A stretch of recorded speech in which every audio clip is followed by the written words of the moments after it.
জাহান্নামের পুরুষের তুলনায় নারীরা অধিক, অনেক বেশি। এর পিছনে অনেকগুলা কারণ আছে, তার মধ্যে অনেকগুলা কারণের মধ্যে মূল কয়েকটা কারণ নিয়ে আজকে আলোচনা ইনশাআল্লাহ।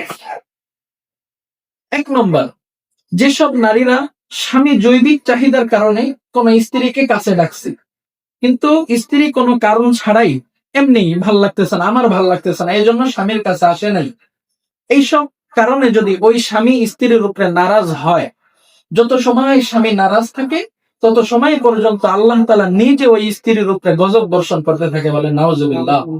যত সময় স্বামী নারাজ থাকবে যে আমি ডাকলাম আমার কাছে আসলো না, এটা দুঃখ, এই দুঃখটা স্বামীর মনে যত সময় পর্যন্ত থাকবে আল্লাহ তাআলা নিজে ওই নারীর উপরে লানত মানে অভিশাপ দিতে থাকে, জোরে সরে বলেন নাউজুবিল্লাহ।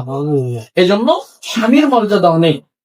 2 নম্বর, কোন স্ত্রী যদি স্বামীর অনুমতি ছাড়া ঘরের বাহিরে রাত কাটায়, কোন স্ত্রী যদি স্বামীর অনুমতি ছাড়া ঘরের বাহিরে রাত কাটায় এবং এই বিষয়টা নিয়ে যদি স্বামী সামান্য পরিমাণ কষ্ট পায়, আমার অনুমতি ছাড়া আমার স্ত্রী রাত যদি কাটায়, আমার কষ্ট পাওয়ার কথা না?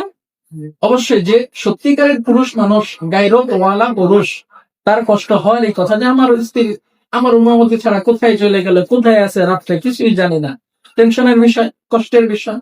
তো রাসূল সাল্লাল্লাহু আলাইহি ওয়াসাল্লাম বলেন যে কোন স্ত্রী যদি স্বামীর অনুমতি ছাড়া ঘরের বাহিরে রাত কাটায় আর এই কারণে যদি স্বামীর মনে সামান্যতম কষ্ট হয়, ওই মহিলা ঘরে ফিরে আসার আগ পর্যন্ত আল্লাহ সমস্ত ফেরেশতারা ওই মহিলার উপরে অভিশাপ দিতে থাকে, বলেন নাউজুবিল্লাহ।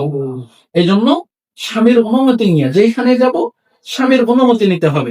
মাসলা হলো এরকম যে স্ত্রীর বাবা মারা গেছে, স্বামী বাসায় নাই, বাবা মারা যাওয়া খুব ইম্পর্টেন্ট বিষয় না?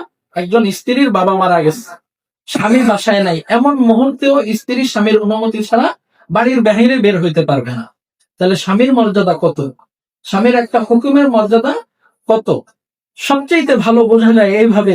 আল্লাহ রাসূল সাল্লাল্লাহু আলাইহি ওয়াসাল্লাম বলেন যে আল্লাহ ছাড়া যদি অন্য কাউকে সেজদা দেওয়া জায়েজ থাকতো, আমি সমস্ত নারীদেরকে বলতাম তার স্বামীর পায়ে জানি সেজদা দেয়। তাহলে স্বামীর মর্যাদা অনেক বেশি। এই জন্য স্বামীদের কথা শোনা, স্বামীর অনুমতি নিয়ে যে কোনো কাজই হোক, কাজটা যদি হালাল হয় স্বামীর অনুমতি নেওয়া।